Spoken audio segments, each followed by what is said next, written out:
Hello everybody! If you want all the story's content in full, please go to www.steveuk.blog. Thank you. Short Story 876, The Art of the Interim. UpA Advanced. Clara adjusted her headset and stared at the waveform on her monitor. As a dialogue editor for a major British audio production company, her job was to remove the unwanted sounds of human existence. The heavy breaths, the lip smacks, and the accidental thumps on the microphone. Her current project was a memoir read by a notoriously nervous academic. He had a habit of swallowing loudly before every major declaration, a trait Clara was systematically erasing. She clicked her mouse, isolating a microscopic spike in the audio track. To an untrained ear, it was barely noticeable, but to Clara, it was an obstacle. With two swift keystrokes, the spike vanished, replaced by a tiny, perfectly sterile patch of room tone. Room tone was the sound of a silent room, the ambient noise that kept a recording from sounding like it had fallen into a vacuum.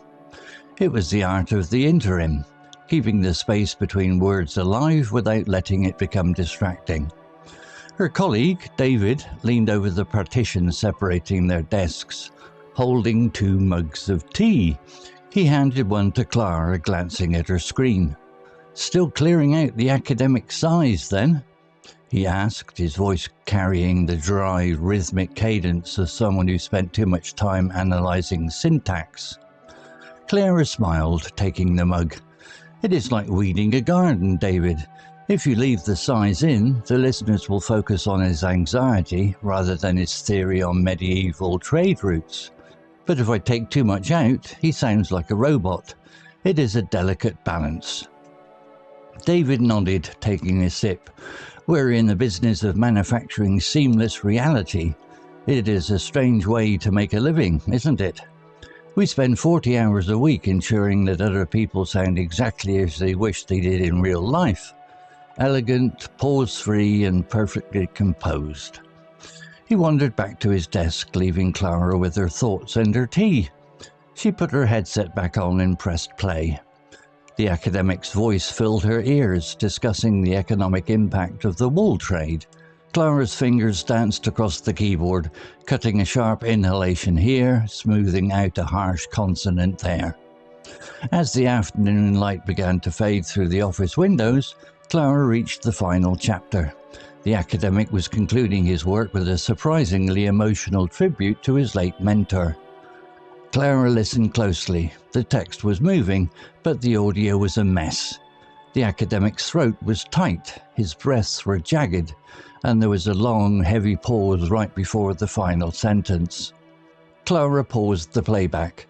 Standard protocol detected that she should tighten the gap.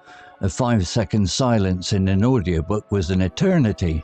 Listeners would think their device had paused. She zoomed in on the waveform of that long silence. It was filled with the faint, trembling sound of the speaker catching his breath, trying to regain his composure. She highlighted the 5 seconds of hesitation. Her finger hovered over the delete key. If she cut the silence and inserted a standard piece of clean room tone, the sentence would follow the previous one with professional fluidity. It would be seamless, just as David had said. But as she looked at the shape of the sound wave, she hesitated. That silence wasn't empty, it was heavy with the weight of everything the academic hadn't written in his script. It was the most honest part of the entire recording. Clara took a sip of her now cold tea. She decided to break the rules. Instead of deleting the pause, she left it exactly as it was. She didn't clean the audio, nor did she replace it with sterile room tone. She merely lowered the volume of the sharpest intake of breath by a fraction of a decibel. So it wouldn't hurt the listener's ears, but she kept the hesitation intact. She exported the final audio file and sent it to the master quality controller. 10 minutes later, her phone buzzed. It was a message from the head producer, who had been listening to the live export.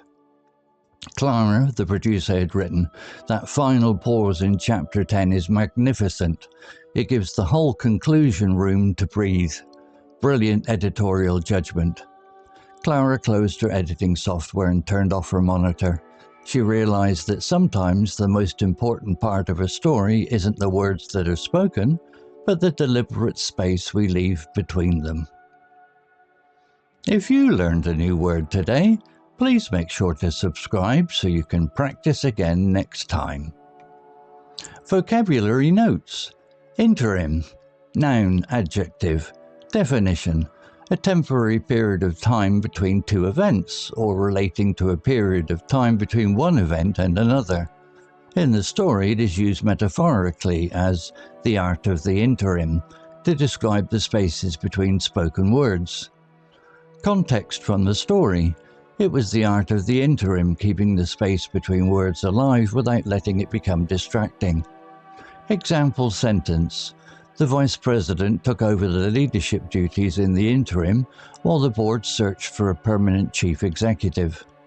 Similar words. Intermission, interval, gap, hiatus, transitional. Systematically, adverb. Definition. Done according to a fixed, organized plan or method, thoroughly and efficiently rather than by chance. Context from the story. He had a habit of swallowing loudly before every major declaration, a trait Clara was systematically erasing. Example sentence. The archives team systematically catalogued every document from the 19th century to ensure nothing was misplaced. Similar words. Methodically, meticulously, structuredly, logically. Cadence. Noun. Definition. The rhythm, rise and fall of the voice in speaking, or the modulation of inflection in a natural voice. Context from the story. His voice carrying the dry, rhythmic cadence of someone who spent too much time analyzing syntax. Example sentence. The poet read her work aloud, the soothing cadence of her voice mesmerizing everyone in the room. Similar words. Rhythm, intonation, lilt, tempo, modulation. Fluidity, noun. Definition. The quality of being smooth, elegant and continuous without any awkward pauses, interruptions or sudden changes. Context from the story. If she cut the silence and inserted a standard piece of clean room tone, the sentence would follow the previous one with professional fluidity. Example sentence. The dancer moved across the stage with such fluidity that she appeared to be floating rather than stepping. Similar words. Smoothness, continuity, gracefulness, seamlessness. Composure, noun. Definition. The state of being calm, cool-headed and in control of one's emotions, even during a stressful or difficult situation. Context from the story. It was filled with the faint trembling sound of the speaker catching his breath, trying to regain his composure. Example sentence. Despite the aggressive questioning from the journalists, the minister maintained her composure and answered every point clearly. Similar words. Serenity, equilibrium, self-control, poise, equanimity. Story written by Gemini and Steve UK. Image created by Gemini.